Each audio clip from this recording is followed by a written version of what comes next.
Okay, welcome back. I'm going to make black honey soap today, and I've got a batch here. So we're making 2 lots of this again, so I'm going to do like a double batch. This time I make it a little bit easier on myself, so you'll see lots of pouring off, weighing out different parts because it's made in 2 layers. So there's a yellow base which I make with a yellow oxide, and then a black top which I make with charcoal, and then in between there's like a crooked line.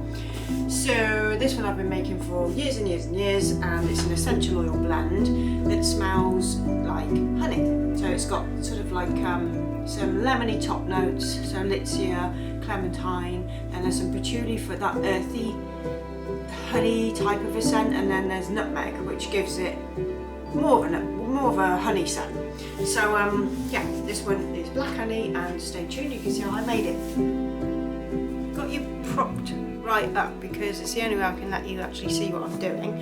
So I'm going to pour my light into here first, just gently. Give that a stir because it's got a flakiness on the top. Okay. Sorry you can't see anymore. I can't actually put you up any higher at the moment. Just so you can see this being blended together to a light emulsification without me cutting you off so you can't see it, you know. Just trying to make it easy for you. Now the only thing is my stick blender. I have to go steady because my stick blender is low. I should have used my other one. I've got a KitchenAid that's actually a lot bigger than this one, but taller, but never mind. I'm going to use my Kenwood. So I'm going to stick blend. If I plug it in. Good start. Oh god. Right, I'm going to stick blend.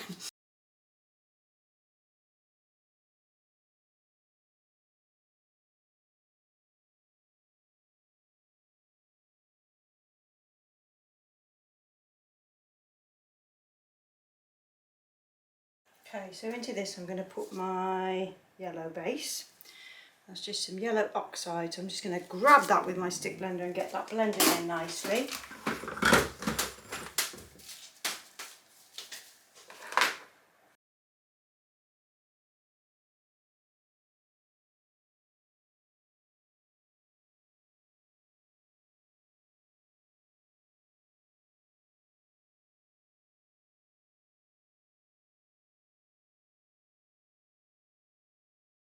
Okay, and then I'm just going to use my scale. I'm going to pour what I need for the other, for 2 moulds. So what have I got to do? 2785. So I just want this to be even. So I want 2785 from this spigot to this spigot, or this, yeah. So this is going to be the base. What did I just say? See, I've already forgotten now. Oh, 2785. You could have said 2785.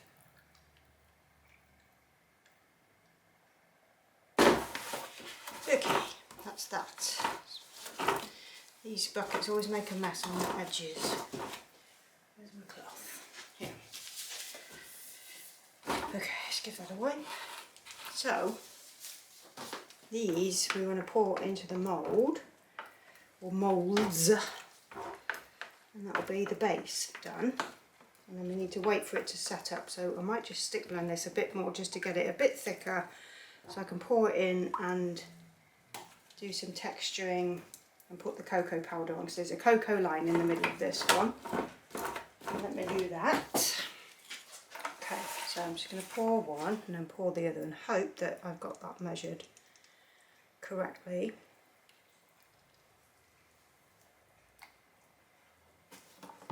Scrape that out in a minute, just to make sure that they are about the same height first.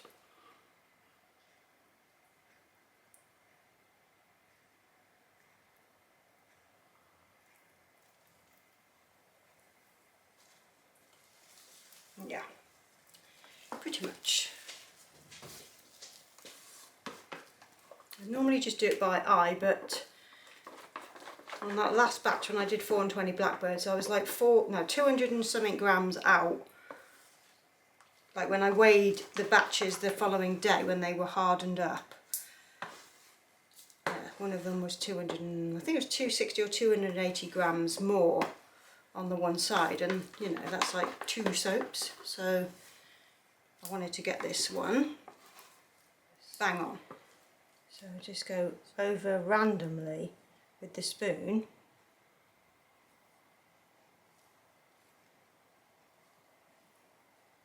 So I like it to be like a zigzaggy sort of line in the middle, not a straight line in the middle.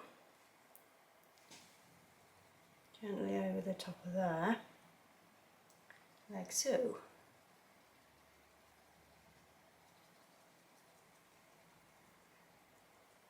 And then after this we'll be ready to stick blend up the black and pour it over the top. See this going in there.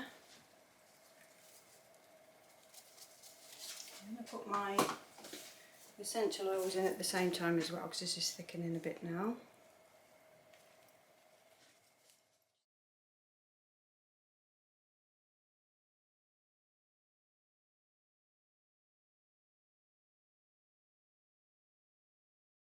So thick, we can just pour this over the top.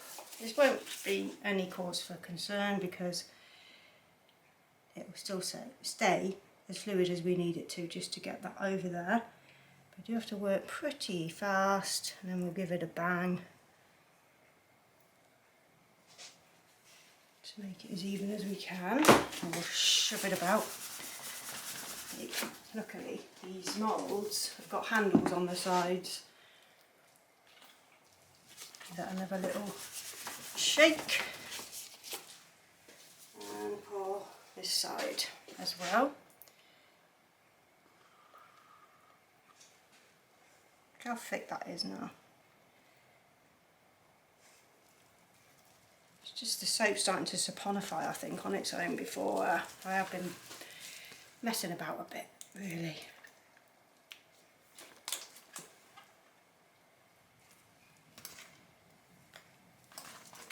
It's like a pudding consistency. So just move that. Give that a shake.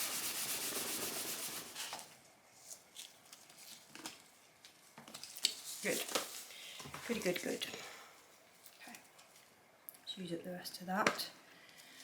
So the next part of it is nothing really, it's just a bit of texture on the top and then some calendula petals all the way over. So easy now.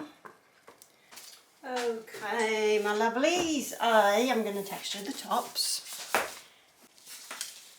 Okay, I think with this one I'm just going to do a little spoon thing today.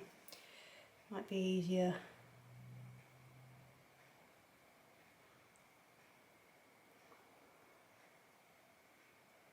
It doesn't matter on this one where the texture ends up, because it gets covered in petals. Just as long as it's got a little texture. I don't like leaving it just boring and plain. Not on this one. Go back that way on the sides. And again on this side.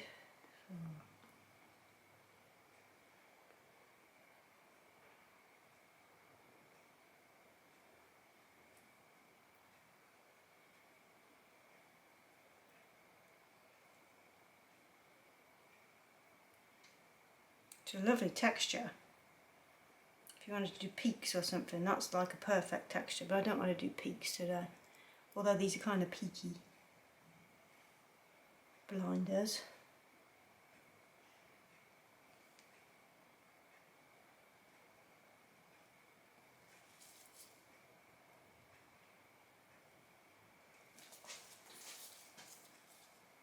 Okay, just go over that one a bit more there.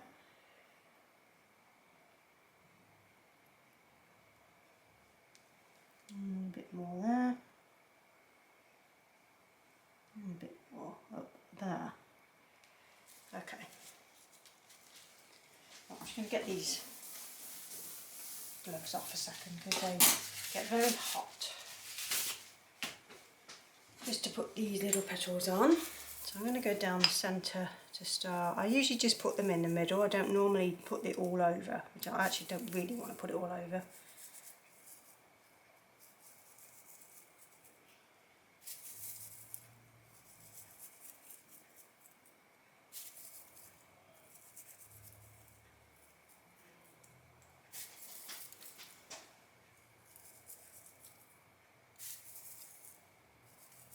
Be interesting to see then now how high these come out, because the mixture, a little bit on there. The mixture was only about, I put it so it's only about 600 grams less than the other, like the taller bars, because sometimes you get that little shrinkage and I don't want my bars to ever be underweight, so I was being a bit more cautious. Just changing that recipe up a bit, so we'll see what this comes out like and how heavy the bars are. But I want about 150 grams is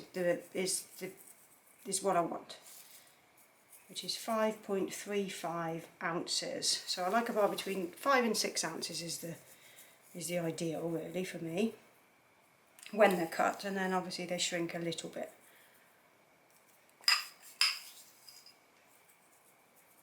Right, so that is black honey. Now what I'm going to do is just go over this with the bottom of my spoon and just push those on so they don't all fall off tomorrow when we cut it. So I'm going to be standing here for about 5 minutes doing that. I will see you for the cut. Okay, before I begin, I'm just going to show you what drug I'm on at the moment. This brand here, this is a local coffee roastery, now in Stratford-upon-Avon, or near Stratford-upon-Avon. And this one, it says Vernal Vibe, but it isn't Vernal Vibe. I've actually got a different one in here because I buy like 2 or 3 at a time and I grind them at home myself and bring them to work. But this, honestly, they're one of the best roasteries ever. Obviously they buy their coffee beans in, but they roast them in this country, which I think is great. Like, and you can visit. I never have. I'm just going to have a sip of coffee.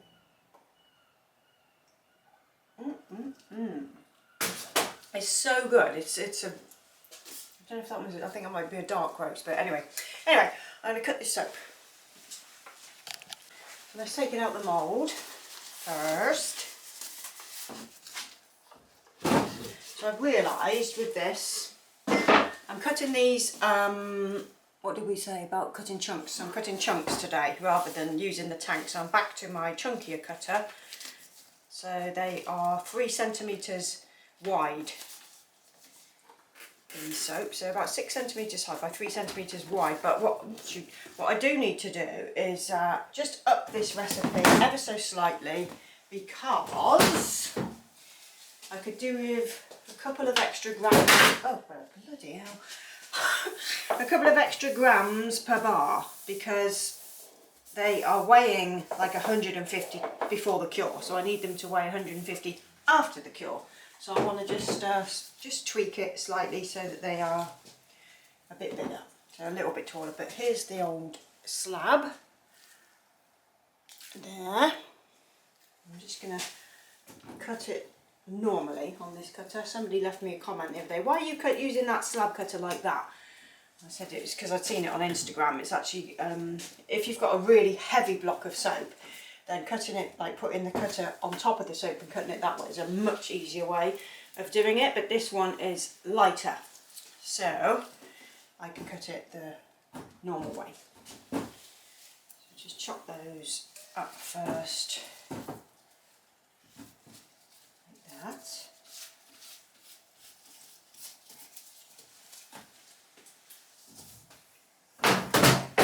Get my board to put my soaps on so I don't make a mess of this countertop.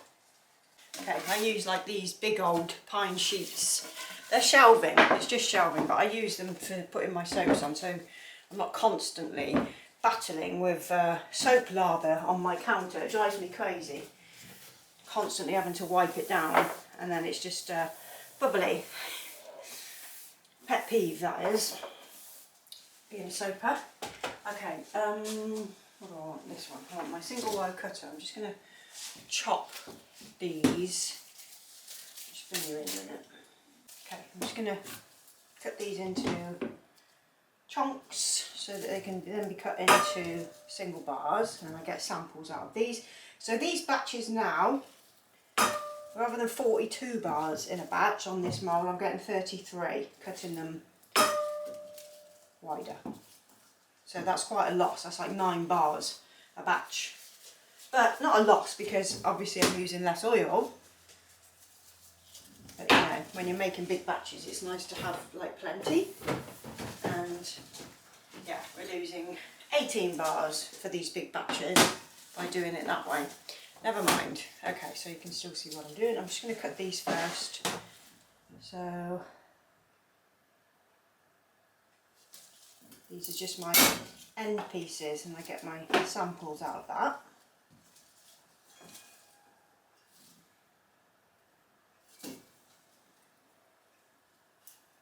Just waiting for a delivery from the postman to bring me my new cutter. So, sorry, my new mould. So I've just bought another one of those moulds from the soap kitchen because I'm actually enjoying using them. They're good.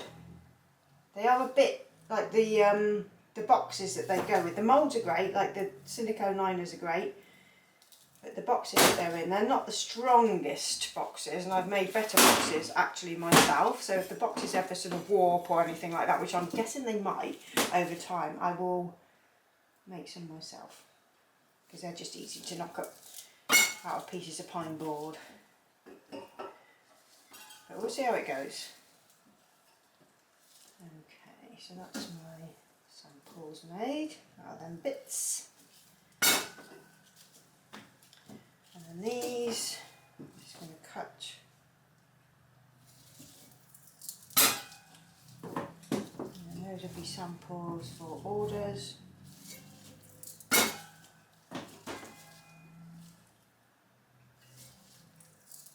It's making a funny sound.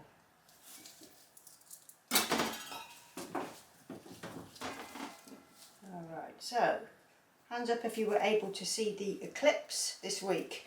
I was asking on my Instagram if anybody had actually seen it, because I was watching live. I was watching a NASA video, then I was watching like the Times, like news channels, trying to find somebody that had actually got good footage, but it was cloudy. So I know some of you got to see it okay. So leave me some comments below what it was like, because it looked really good, but you know, only if you could actually see it.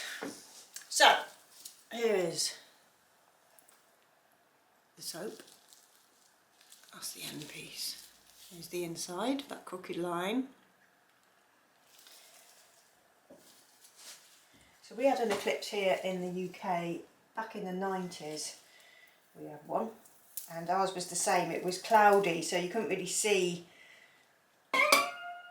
happening, and we had our glasses, but we used a bucket of water so that we could watch it like that.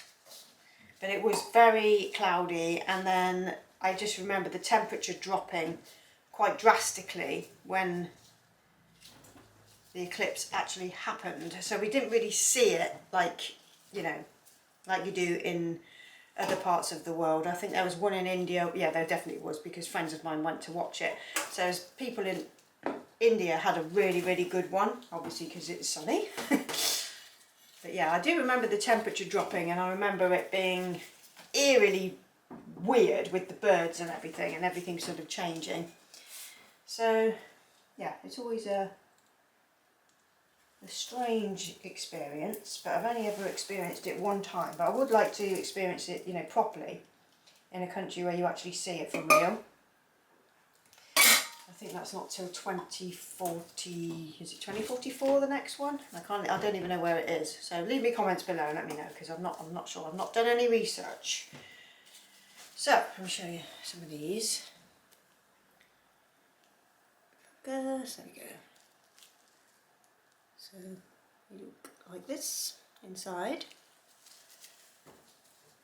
This is such a lovely bar. In fact, I think this side, for some reason, even though I weighed out my oils, I reckon that these are a little bit heavier. And it could be, you know, that I cocked up somewhere along the line with the measurement, but I tried my best. Yeah, that's actually, no, it's about the same. These are 152, 154, 152. Yeah, I'm just going to up it ever so slightly with the oils, and that should give me overall the extra grammage that I'm looking for. We'll see. We shall see. I suppose if they started off at 160, it wouldn't be a bad thing, would it?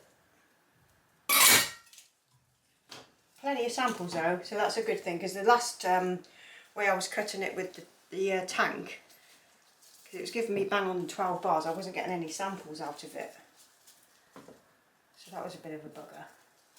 Just to get to a nice bar so I can show you again. That's quite nice. Just make out that line in there. If you go back through my videos, like right back, you'll see that I've been making this for a very, very long time. In fact, I was looking back at some old videos the other day just to see how I was making some stuff, and my God, times have changed. From being in my kitchen and cutting my big slabs with a knife, and it's the same knife, you know. I don't think I've got it in here, no I haven't, but the knife that I always use, it's the same knife as I've always used. I've still got the same blooming knife. And there's actually a lot of the same equipment, funnily enough. So it's good, you know. And the soap moulds have been the ones that I've got, like my original soap mould that I made where I had 2 compartments in it, and my other ones, like my big ones, they've all still survived, which is great. So yeah, it's been a long old journey, this business, making soaps. I've been doing it since 2006, and I think I started YouTube, it must have been back in 2012, and I started at a time when nobody else was really bothering to do it, and then I met other soap makers on YouTube. There wasn't that many of us. I'll just have a little chit chat with you for a minute. There wasn't that many, and the ones I remember were Donna from Valhalla, Kim from Nature's Art, Danny from, was she Nature's Essence, Sonia, and I can't remember what her business was, Sonia Mariscal that is, she's I still follow her on Instagram, Kia from Petals Bath Boutique, who was Beacon Creations originally, then there was Laurie from A Life Deliberate Soap Co. She changed the name of her company, and now she don't make soap anymore, I don't think. There was Mike in Canada, and yeah, there was a few on there. There was another lady who had, oh God, I can't remember her bloody name. But this is going back to the Nancy days, when Nancy Today was a channel where she used to make soap in her kitchen, and she'd do, oh my God, some of the things you see her make was hilarious. But Nancy Today, I used to love her channel. So there's so many people that have come and gone that I've met over the years, and it's changed, you know. YouTube's just become so different, and it happens, you know, as you grow older and new people come along, and soap making's taken off in a way that I just never imagined. I never imagined that it would get this busy, you know, that there'd be this many people making soap, because in the beginning it didn't feel like there were that many, but there obviously was. There obviously was quite a lot of people out there doing it. They just weren't making videos. But now it's just, they're everywhere. Especially on TikTok and things like that. But a lot of it's from lockdown. I was talking to a British girl on Instagram the other day, and just she'd started her business in the UK in lockdown and become a 6-figure business in just a few years. So that lockdown did things that I didn't see it happening when I was coming to work, getting on with it. Because I worked alone, I was allowed to come to work.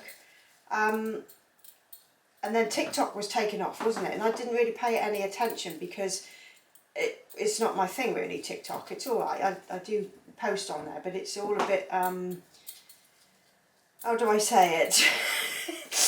It's a bit in your face, and it's a bit too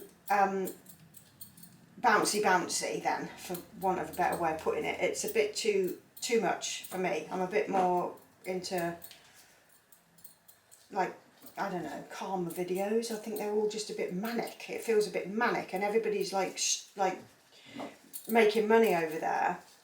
But it's all very weird. I just find the whole thing, it's just weird. But it's great that so many companies set up in lockdown and became a massive success. It's just crazy, and I didn't see any of it happening. It's only now I've been actually taking a minute to actually look at what's happened in the world, and not just soap making. I mean, there's businesses out there, there's people selling sweets, like candy, and doing live videos every evening. They're just like banging out all these sweets that you can just buy from the wholesaler, and they're making businesses out of that. It's just like, my God, I didn't realise how massive TikTok was for people's businesses and how much money they're raking in. It's a very strange platform, but I guess that's why they want it shut down. People are obviously making too much money. Anyway, that's TikTok, and from what I've experienced so far, it's yeah, it's just a crazy old world. Right, it's great for businesses, and if you're a soap business, it's great. And people are doing really, really well on there, but it's a world I didn't even know existed until recently. Anyway, right, I will be back for the next one, and I'll leave some pics at the end of this so you can see, and I will be making, I think, protection next. I think I'm going to do that one. I need 2 batches of that and 2 batches of festival as well. So I'll see you soon. Ta-ta.